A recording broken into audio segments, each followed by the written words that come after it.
स्वागत है आपका सिलेक्शन ड्रीम के यूट्यूब चैनल पर। आज हम आपको एमपी पुलिस कांस्टेबल एग्ज़ाम 2025 के लिए पीवाईक्यू की सीरीज़ लेकर आए हैं, जो कि आपके एग्ज़ाम में बहुत ही हेल्पफुल होने वाली है। इसीलिए जिसने चैनल को सब्सक्राइब नहीं किया है वो सब्सक्राइब करें और ज़्यादा से ज़्यादा शेयर करें। इसमें हम आपको जीके के क्वेश्चन करवा रहे हैं। इसी के साथ में संविधान की वीडियो जो है हमारे चैनल पर, इसकी भी सीरीज चल रही है संविधान की वीडियो की। जिसने भी अभी तक नहीं देखी है वो प्लेलिस्ट में जाकर वो देखिए, और जिसने पिछले वीडियो नहीं देखे हैं पीवाईक्यू सीरीज़ के वो पिछली वीडियो देखिए। तो आइए आपका टाइम वेस्ट ना करते हुए आज का हम पहला प्रश्न देखते हैं। निम्नलिखित में से किस शहर में भारत का पहला कृषि निर्यात सुविधा केंद्र खोला गया? इसका आंसर है पुणे। अगला प्रश्न है, नरेंद्र मोदी सरकार ने अपना प्रमुख स्मार्ट सिटीज मिशन कब शुरू किया? इसका आंसर है 2015 में। अगला प्रश्न देखते हैं, भारत सरकार किस वर्ष तक तपेदिक को समाप्त करने की योजना बना रही है? इसका आंसर है 2025 तक। अगला प्रश्न देखेंगे, इन्फोसिस का मुख्यालय कहाँ है? तो इसका मुख्यालय है बेंगलुरु में। अगला प्रश्न है, IMF और विश्व बैंक ने किस वर्ष वित्तीय संचालन शुरू किया? तो IMF और विश्व बैंक ने वित्तीय संचालन शुरू किया था 1947 में।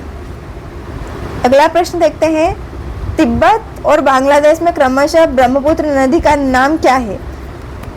तो तिब्बत में ब्रह्मपुत्र नदी को यारलुंग त्सांगपो बोलते हैं और बांग्लादेश में जमुना, इस नाम से ब्रह्मपुत्र नदी को बोला जाता है। अगला प्रश्न देखते हैं, माउंट एवरेस्ट की नई ऊंचाई कितनी है? माउंट एवरेस्ट की जो ऊंचाई है वो है 8,848.86 मीटर। अगला प्रश्न है, कम्ब्रे वेजा ज्वालामुखी किस देश में स्थित है? तो यह स्थित है स्पेन में। अगला प्रश्न देखते हैं, किस अधिनियम के से कंपनी के शासन को समाप्त कर दिया गया था? तो ये कर दिया गया था भारत सरकार अधिनियम 1858 में। कंपनियों के गठन, वित्त पोषण, कामकाज और समापन को किस अधिनियम के माध्यम से नियंत्रित किया जाता है? तो इसका आंसर हो जाएगा कंपनी अधिनियम 1956। अगला प्रश्न देखते हैं, भारत की सबसे बड़ा एल्यूमिनियम फैक्ट्री किस राज्य में स्थित है? भारत की सबसे बड़ी एल्यूमिनियम फैक्ट्री है ओडिशा राज्य में।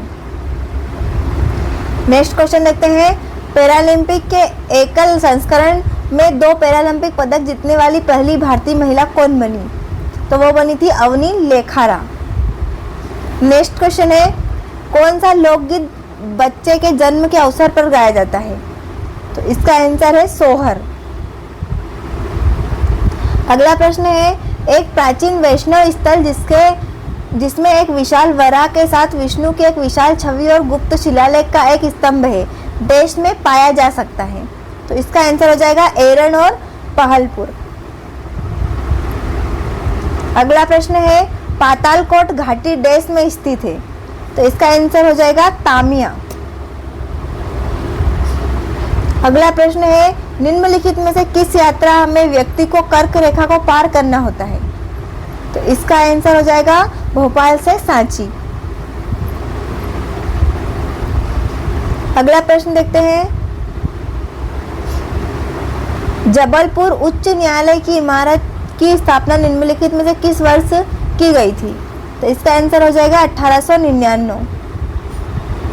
अगला प्रश्न है, निम्नलिखित में से कौन सा जिला निमाड़ के मैदानों के कृषि जलवायु क्षेत्र के अंतर्गत नहीं आता? इसका आंसर हो जाएगा इंदौर। बाकी बुरहानपुर, बड़वानी और खंडवा निमाड़ के मैदानों के कृषि जलवायु क्षेत्र के अंतर्गत आते हैं। तो हमारा आंसर हो जाएगा ए, इंदौर। अगला प्रश्न है, shuttling to the top the story of PV Sindhu के लेखक कौन है? तो इसका हो जाए आंसर है वी कृष्णास्वामी। अगला प्रश्न देखते हैं, रेडक्लिफ रेखा देश के बीच सीमांकन रेखा है? तो इसका आंसर हो जाएगा भारत और पाकिस्तान। अगला प्रश्न देखते हैं, जिन जंतुओं की दाहिनी और बाईं भुजाएं सममित होती है वे कहलाती है? वे कहलाते हैं द्विपक्षीय रूप से सममित। अगला प्रश्न देखते हैं, नीचे दिए गए चित्र को ध्यान से देखिए, यह जीव किस संघ से संबंधित है? तो ये संबंधित है इचिनोडर्मेटा से। अगला प्रश्न है, निम्नलिखित में से कौन नाइट्रोजन स्थिरीकरण करने वाला पौधा नहीं है? तो इसका आंसर हो जाएगा तुलसी। इसके अलावा तिपतिया घास, सोयाबीन और अल्फाल्फा जो है नाइट्रोजन स्थिरीकरण करते हैं। अगला प्रश्न है, डैश का उपयोग रेफ्रिजरेटर, एयर कंडीशनर और एरोसोल स्प्रे में किया जाता है? इसका आंसर हो जाएगा CFC यानी कि क्लोरोफ्लोरोकार्बन। अगला प्रश्न है, सिस्टोसोमियासिस डैश के रूप में भी जाना जाता है? तो इसे कहते हैं घोंघा बुखार। ये इसका आंसर हो जाएगा। अगला प्रश्न है, प्रकाश के परावर्तन का अर्थ है? प्रकाश के परावर्तन का अर्थ है प्रकाश सतह से मुड़ गया। अगला प्रश्न देखते हैं, MSG जिसे आमतौर पर चीनी भोजन में मिलाया जाता है का पूर्ण रूप है? तो इसका आंसर है मोनोसोडियम ग्लूटामेट। अगला प्रश्न है, निम्नलिखित में से किस आंदोलन को राजनीतिक लालच के खेल के नाम से जाना जाता है? तो इसका आंसर हो जाएगा जंगल बचाओ आंदोलन। अगला प्रश्न है, पर्यावरणीय नियतिवाद के प्रतिपादक कौन थे? इसका आंसर है फ्रेडरिक रेटजेल। अगला प्रश्न है, डैश विद्युत धारा की SI इकाई है? तो विद्युत धारा की SI इकाई है एम्पियर। ए इसका आंसर हो जाएगा। अगला प्रश्न है, निम्नलिखित में से मानव शरीर का सबसे व्यस्त भाग कौन सा है? इसका आंसर है हृदय। अगला प्रश्न है, खरीफ मौसम में मुख्य रूप से कौन सी फसल उगाई जाती है? तो ये उगाई जाती है चावल। अगला प्रश्न है, हवाई जड़ें डैश में उगने वाले पौधों के लिए विशेष रूप से फायदेमंद होती है? इसका आंसर हो जाएगा जलमग्न क्षेत्र।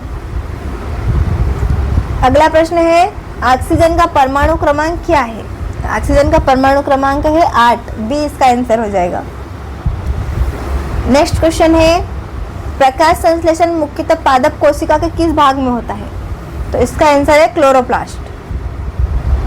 अभी हमने जीके के 35 क्वेश्चन देखे और उनके आंसर देखे। ऐसे ही क्वेश्चन को देखने के लिए चैनल को सब्सक्राइब करें, चैनल पर बने रहें और ज़्यादा से ज़्यादा शेयर करें। मिलते हैं अगले वीडियो में। धन्यवाद।